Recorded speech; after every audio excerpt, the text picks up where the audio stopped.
Well, I am here with my brand new acquaintance, C.R. Wiley. Well, I'm going to call you Chris, just because. Chris, thank you for joining me. It's nice to meet you. I look forward to speaking about the church, about life, about Bitcoin, and about Jesus. So, thanks. Well, you're welcome, Luke. Glad to be with you. Thanks for asking me. It's an honor to be with you. Yeah, thanks. So, we're here in Miami at the Thank God for Bitcoin conference. But before we talk about Bitcoin, I want to hear a little bit about what you're doing just in general, because you're out there fighting more traditional culture right now, perhaps we could say, or mainstream culture. And I just love for you to touch on that. What do you think is wrong, let's say, with the state of the church today, the state of Western culture, let's say? Where do you think we went wrong? What do you think is wrong? And what do you think is the solution to that? And what are you doing to alleviate that? Yeah. Well, that's a 3-hour show. Yes, definitely. Right. Yeah. Well, let's start with the church. I think when it comes to the Protestant world, we have had, a kind of a division, that's been around for a while with liberalism and evangelicalism going back to the early part of the 20th century. The liberals, meaning the mainline churches, they kind of went all in on larger cultural trends, wanting to be relevant, and it killed them. We just see them in just free fall, every one of them. Methodist Church, United Church of Christ, the Presbyterian Church, USA, it's the same. What made evangelicalism kind of a haven and a place that vitality remained was a commitment to Orthodox Christianity, things like the virgin birth, the divinity of Christ, the validity of the miraculous, all that kind of stuff. And that's been the case for, the last 100 years or so. But recently, maybe not too recently, but since about the late 1970s, there became a strong interest on the part of many evangelicals to be respectable. And they really got kind of the marketing bug and bought in to that. And so the path to being relevant for evangelicals is different than it was for the mainline. But it came out of Fuller Seminary, the church growth movement, all that kind of stuff. And what the stress that basically the church growth movement placed on growth was that marketing was the key. So you saw a lot of mega churches that bought into the philosophy that underlies that outlook, and it was a very pragmatic and kind of unprincipled approach, really. People want smoke and light shows, we'll give them smoke and light shows, all that kind of stuff. You know what I mean? That's more or less dissipated. People are no longer kind of taken with that. The kind of the broad Christian sort of ethos, sort of the nominal Christianity that had been characterized the United States and much of the Western world is now behind us. So it's not enough to simply dress up the Christian faith in the clothes of what's the latest fad. You know what I'm talking about? So that's led to a kind of crisis within the evangelical world, and we see in that world now, particularly since COVID, a kind of apocalypse. Again and again, I come across people who said, "I thought I knew these people," and they turned on me like a bunch of rabid dogs. That kind of thing. People getting canceled by people in their own denomination, that kind of thing. So there's been I think, kind of virile commitment to an orthodoxy that is unapologetic and, in the best sense of the term, unapologetic, and just simply says this is where what it is. If you don't like it, okay, but if you believe this is true, this is what needs to follow. And those churches are growing. Many of the churches that were the most compliant have gone woke. Those are the churches that are having a hard time right now. I would love to hear your thoughts on you piqued a bit of interest in mine when you spoke specifically about the 1970s. This is something that people have enjoyed me talking about online, about how talking about how when we went off the gold standard in the early 1970s, that by changing the incentives of money, we change incentives in society. And I would argue that obviously while sin is the fundamental factor in the church, that changing those incentives perhaps had a major contribution in that. And I'm curious, in your experience, and you being involved with churches much more than I am, do you think that possibly the changing of incentives in money and therefore politics in that way has possibly caused that focus to be diverted more towards that marketing sense, or did do that? Do you think Well, I that's think related? they're related. Yeah, I think they're related. Just a couple of things that I would sort of see as parallel developments, or maybe even causally related. Within the current economic system we have now, you're punished if you're frugal and if you're a saver. You are rewarded if you're willing to take on debt. Now, sometimes you can use that debt to leverage assets and kind of ride the wave of inflation, when it comes to real estate, for example. Yeah, that's the whole thesis behind real estate. It's not even the real estate that's valuable, it's the cheap debt you can take out against it. Yeah. Right. Yeah, and I've done very well in that world. At one point I had 18 tenants, and I was a full-time pastor and also teaching philosophy at the college level, and I was doing that on the side. And I still have real estate I own today. But what you create is this, you create this fantasy that this could go on forever, that we've kind of like cracked the code, that the call to honesty and just measures and stuff like that is no longer relevant, in the world that we live in. And so there's, I think, there's a sense of impending doom I see everywhere. I mean, it doesn't matter what part of the world when it comes to people I'm speaking to, there's just a sense something's up. Nobody knows exactly what it is. Yeah, people have that feeling of impending doom, and it makes me very sad when I see, especially Christians in the church, that attach that impending doom to something of the world that is outside of, or not necessarily outside of Jesus, but an emphasis that perhaps is taking away from the gospel. So perhaps when Christians become overly involved in politics, overly involved in conservative movements, overly involved in liberal movements or woke movements, using the term you use there, and I think that's a real problem, because while Jesus did come and to change political systems, sure, I think that it's easy for us to assume that the savior of humanity is a political influence. Well, that was, of course, what people in the first century were looking for. Yeah, he exactly. was kind of a down, he kind of let them down from their perspective.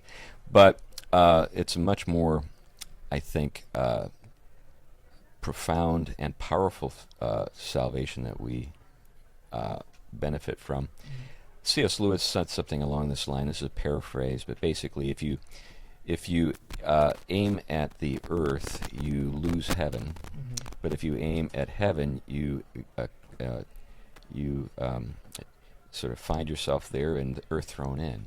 So it's when we are committed to the truth as it's found in Christ, to transcendent realities, when we're not following every trend, trying to look cool or trying to seem relevant, but just simply stick to the truth, proclaim the gospel, that we see the effects of the gospel kind of working themselves out in people's lives and their families and their communities and politics and business, that kind of stuff. So it's a paradox, I suppose, maybe an irony, that the people who seem to be least concerned with changing the world are the ones that have the most influence on it. That's something that's really struck me. So obviously we're here in Miami at a Bitcoin conference, and one of the things that struck me with the panels this morning was the emphasis on that Bitcoin may be a gift from God, but ultimately, if we focus on the gifts and not the giver, then we still die and we're bankrupt. We've lost everything. And that goes exactly what you're saying, that it's very fascinating how many people here are quite wealthy, because they bought Bitcoin at $300 or $3, and yet many of these people, they're just everyday people, and they're down to earth, and they seem truly passionate about the social ramifications of Bitcoin on the church and on society and on the incentive structure, and not necessarily with their own gain alone. So anyway, I find that very true, both obviously in the theological sense, but also just practically here, meeting people. So with that said, I know very little about your views on Bitcoin. I'm curious. Are you here because you are a Bitcoiner, or you're just learning about it, or you're just wanting to meet people? Like, how'd you get here? Well, I was invited, so that helps. Yeah, that definitely helps. Yeah, and I've written about economic matters and sort of other economics relates to other contexts, and I've been interested in Bitcoin. I'm actually working on a book on totalitarianism at the moment. So when the invitation came, I was taken by it. I was a surprise. I do own Bitcoin, but I'm very minor league, and so I'm interested in learning more. I've been learning since I've been here. There's things that have been really helpful, and I'm also interested in meeting people. So this is great. I'm glad to meet you. And I guess moving forward, I've been thinking about how Bitcoin fits into my own set of needs, kind of related to wealth preservation, but also cancel proofness. So I've been a target of cancellation, So Yes. Yeah. yeah. So I know what it means to have people. The old saying, just because you're paranoid doesn't mean people are out to get you. Not out to get you, I should say. Yeah. There are people out there who really are out to get you, and if you give them material to work with, they'll use it. I've given people lots of material to work with over the years.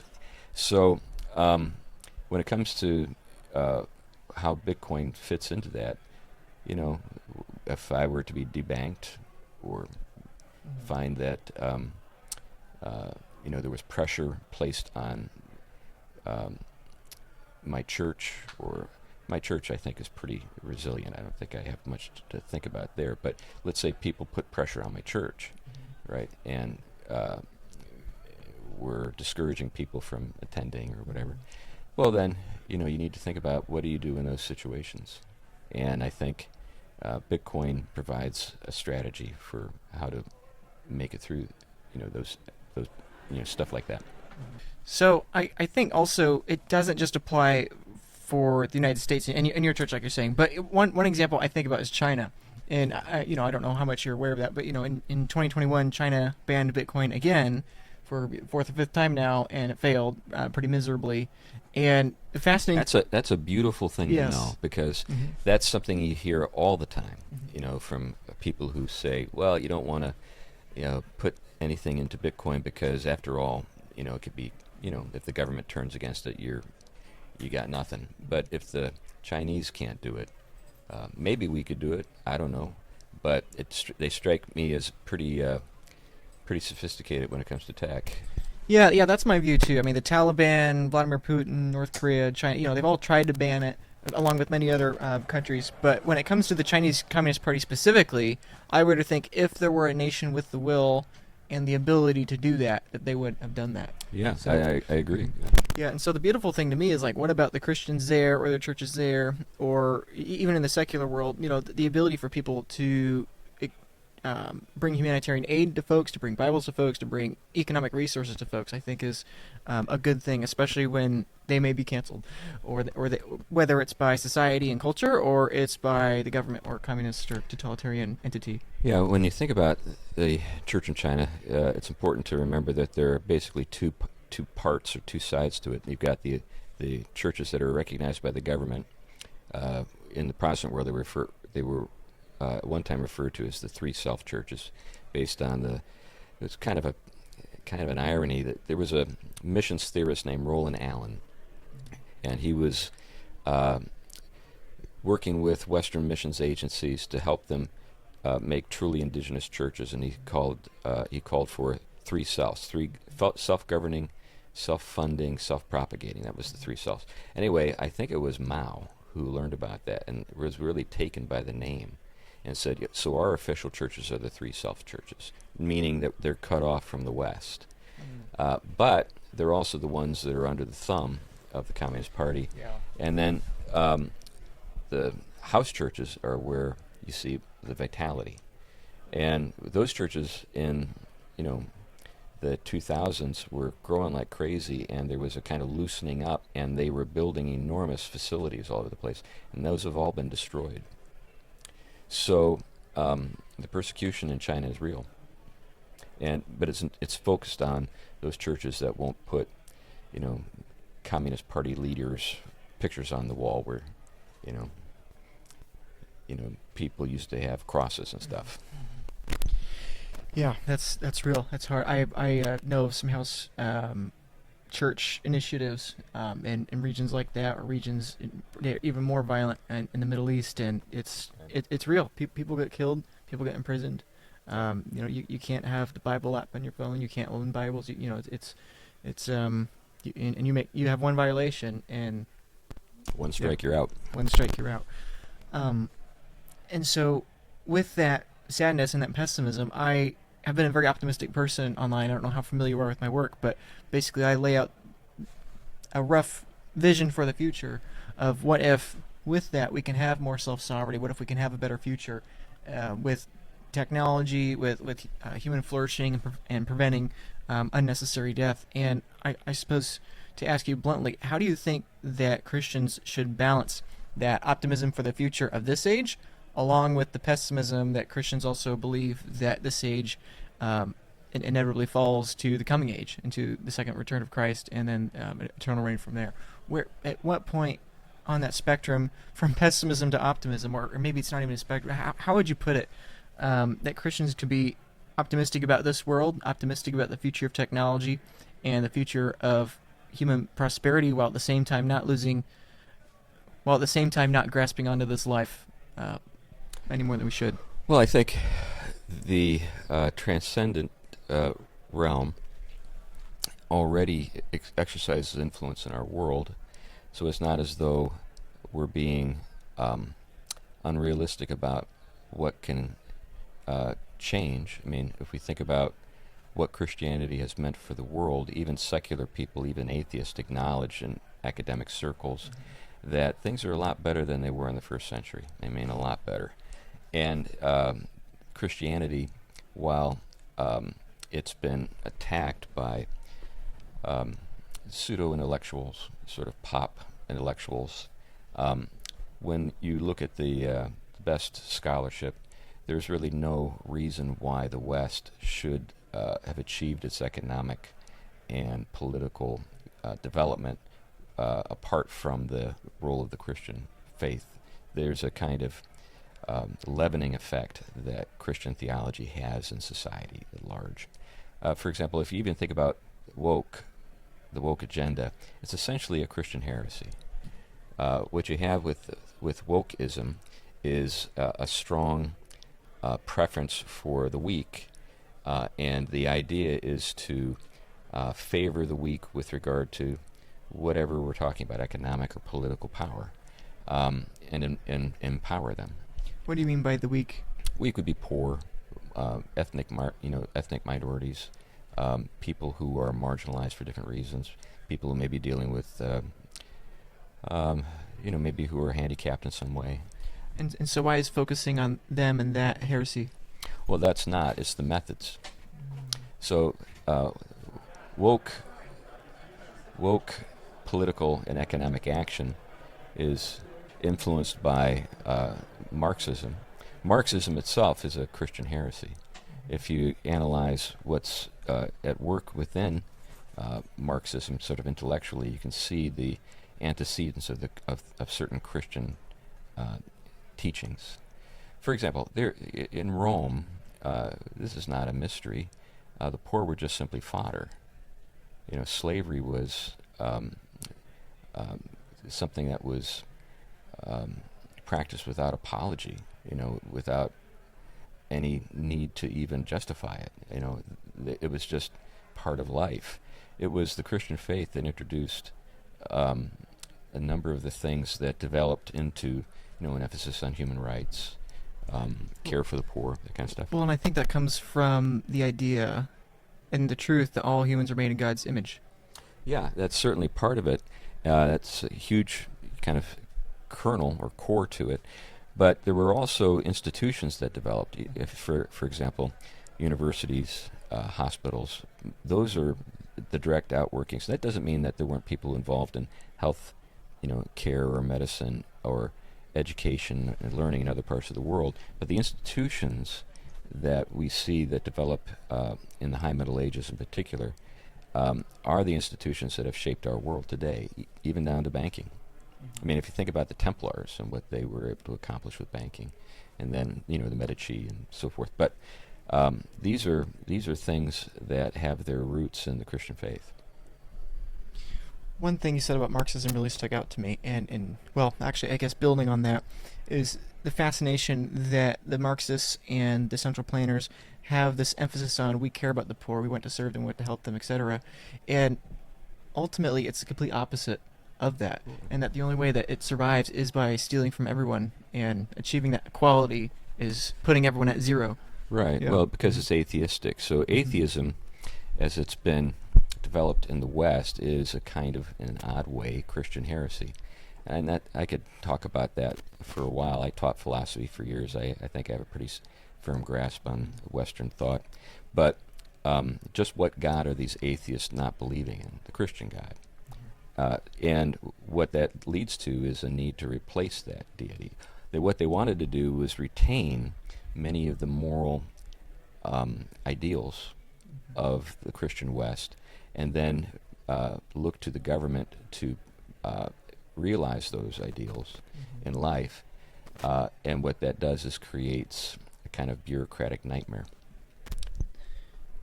Yeah, I agree with that, and I think in a similar way, it's the decentralization versus centralization, and that centralization says we care about the people, and in reality, the actions inherently can't do that. Well, putting it into a Christian framework, if you think about, for example, Israel and their desire for a king, if you look back, when they ask for a king, Samuel says, "You already have one. It's God." Yeah. And they say, "No, we want one that we can, ask to fight for us." And basically, well, he's been doing that for a long time. Anyway, so if that finally, Samuel is addressed by the Lord, and the Lord says, "Give them what they want. They don't realize what they're asking for, but they'll learn soon."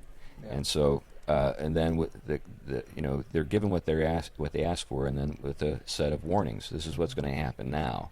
Your sons are going to be conscripted into military service. Your daughters are going to be taken from you to serve in the king's court. Just thing after thing. Taxes. You think about like with Solomon, after he dies, there's a tax revolt. The guy was such a heavy hand when it came to centralized authority and taxation that the 10 tribes broke away. So what would you say if I came to you and I said, you're right, the world is getting better, first century to the 21st century, and it's probably just going to get better in the future. And I think humanity is evolving, and I think humanity is leaving the need for religion and for ancient belief systems, and that we've had thousands of gods in the past, and now we have 3 to 5 gods of today. You have the Christian God, you have the Muslim God. You have these different main gods of today, and in the future we won't have need for any gods, and we all just basically achieve utopia, let's say, in one way or another. What would you say, or how would you respond to that form of worldview? Because it's a significant worldview. Maybe not everyone has worded it that way, but what do you think to the view that the Christian God is no different than any other God, and that in the same way that we don't believe in the 1,000 other gods in the world, it's just one additional God that we don't believe in? Well, those folks haven't done the work that needs to be done to understand what Christian teaching actually is, and how it is different from what we saw prior to the advent of the Christian faith. So one of the things, this is a fairly heavy topic, but it's an ontological problem. So the gods, the very thought that you're able to use the plural, implies that these are just larger versions of ourselves. In other words, if you think about Thor, if you think about Zeus or whatever, not only are they kind of weird in terms of their moral failings, but they're just existing in time and space like we are. The Christian faith says there's a God that transcends time and space. Time, if you look at the work of Augustine and Confessions and City of God, he gets into the fact that that time is a part of the created world. In other words, eternity is not just simply time that doesn't end. In other words, it's an entirely different kind of thing we're talking about. And when we talk about the Christian faith, the Father is not dwelling in time, and the means by which God acts in the world are through the other persons of the Trinity. I just want to make sure that I thank my sponsors that make my content and these very videos actually possible. They help me be able to make higher quality and more abundant content. So I want to thank my sponsor for this video, or one of my sponsors, and that is Thank God for Bitcoin. The organization run by Christians is a Christian organization promoting Bitcoin, Bitcoin adoption, and hosting lots of events and books and other written work about how Bitcoin fits within the Christian worldview, bringing Christians to Bitcoin, and likewise bringing Bitcoin to Christians. So the event specifically today that they wanted me to tell you about was the event leading up to the Pacific Bitcoin Conference upcoming this October in 2023. Thank God for Bitcoin has an event the day before on October 4th. For only $44, you could spend the day hanging out with a lot of Bitcoiners who also happen to be Christians, or you could say Christians that happen to be Bitcoiners. Some OGs, including Jimmy Song. We're going to have a conversation with him. You'll be able to meet him, hear him speak, ask him questions. I'll be there, as well as many other Christians that happen to be Bitcoiners. You'll be able to hang out with all of us. There'll be refreshments, there'll be networking, fellowship. You can grab lunch or dinner with all of us. So for just $44, that could be something that would be really, hopefully, insightful. Maybe you have a new perspective when it comes to theology, philosophy, Bitcoin, humanitarian efforts. A lot of Bitcoiners there will be missionaries and people that are focused on bringing Bitcoin to the developing world. So if you want to meet some really cool people, you want to meet some prominent Bitcoiners, you want to hang out with all of us, have a good time, you should get to Pacific Bitcoin in LA this October, a day early, so that you can join us at the Thank God for Bitcoin's event. You can find all the information on their website. Again, that's $44 a person. It's on October 4th, and you can find all the event details and venue information on there once you buy your ticket. Kind of related to that, we're actually talking about different things entirely.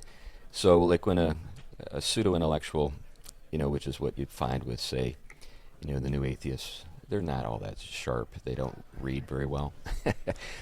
They're great rhetoricians and maybe know how to get a big following, but they're not all that well read. They're actually, the God that they don't believe in, I don't believe in either. It's just that simple. They're not even talking about the same thing. That's an interesting way to put it. The God that they don't believe in. I don't believe in either. Wow, that's really powerful. That makes a lot of sense to me. I'm going to think about that more definitely later.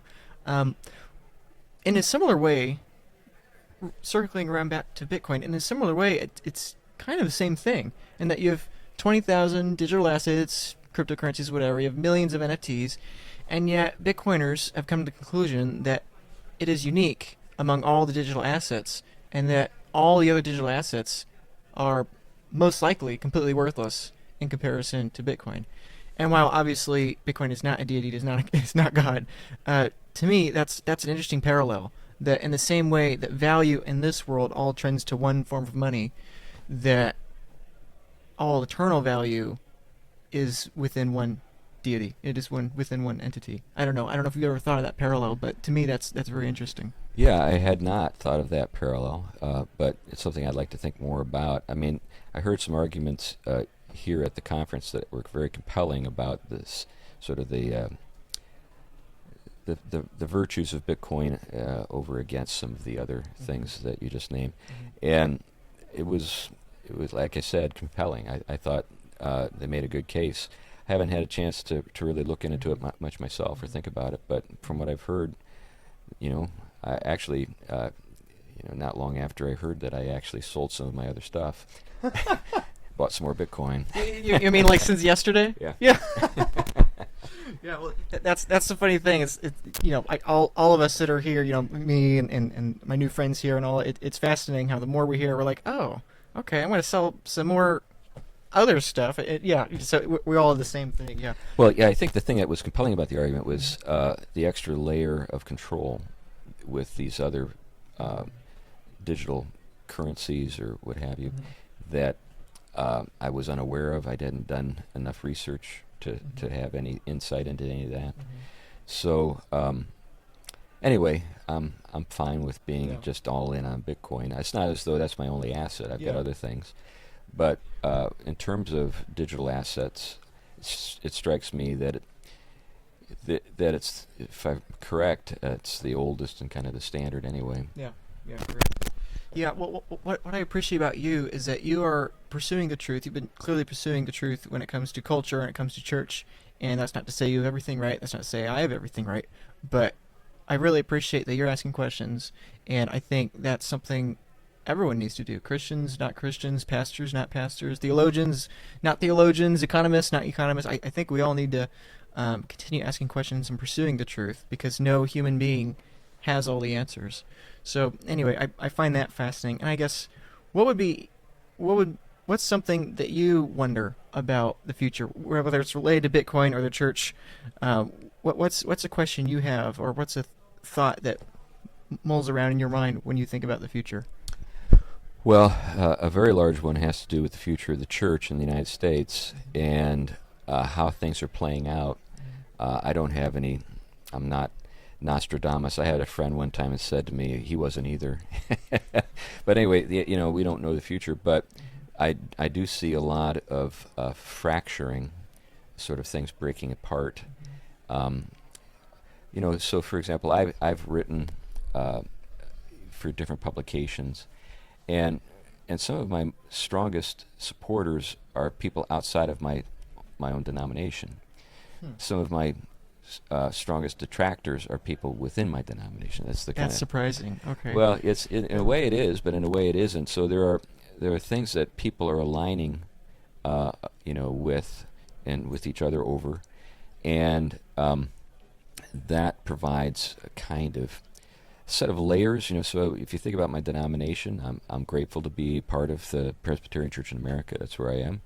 I'm also grateful to be connected with these other people who are coming from a wide spectrum of theological backgrounds. And if it came time for me to, pick out some of the people I'd like to spend the evening drinking beer with and smoking cigars, I would say that 9 out of 10 would be guys outside of my denomination. It's just the way it is, And what does that mean for the future? I'm not sure, but it's got me thinking, wondering what it means.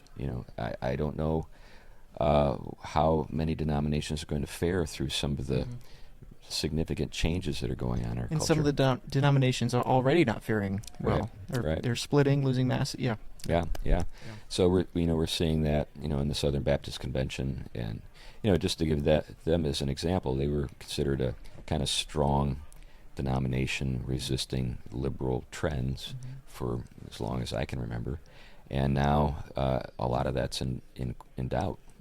I'm not in that world, but the people I know who are tell me that. Yeah, there are challenges ahead. For me, I'm optimistic. It's nice to meet you. It's nice to meet other pastors here in Miami that are interested in Bitcoin, and missionaries as well.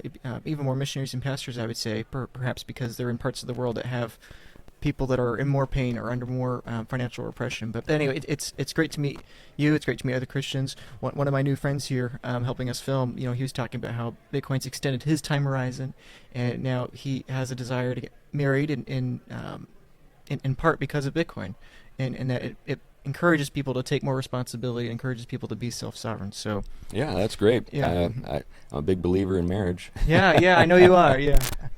Well, I have one more question for you as we wrap up here. For those that are listening, what is the direction you'd point people if they want to learn more about Bitcoin? And what is the direction you'd point people if they want to learn more about the gospel? Like, what book of the Bible you suggest they read? Oh. And when it comes to Bitcoin, what question do you think they should ask to get them going down that rabbit hole? Well, when it comes to Bitcoin, I think the best question to just sort of ask and wait for them to sort of mull over is, what is money? Is it just whatever the government says it is? Does the government have absolute sovereign control over money? Was that always the case? Is it a good idea? That kind of stuff. And then with relationship to the Christian faith, the gospel, it's always great to begin with the Gospels, reading the Gospels, particularly the Gospel of Luke. If you want to have a strong or thorough treatment of what money is and isn't, read Luke. Luke is the evangelist that spends the most time on the subject. Well, that's ironic. Well, thank you, Chris. Really appreciate your time, appreciate the discussion, and I hope to meet you again soon here in the future. So yeah, thanks, Luke. Great to be with you. Yeah.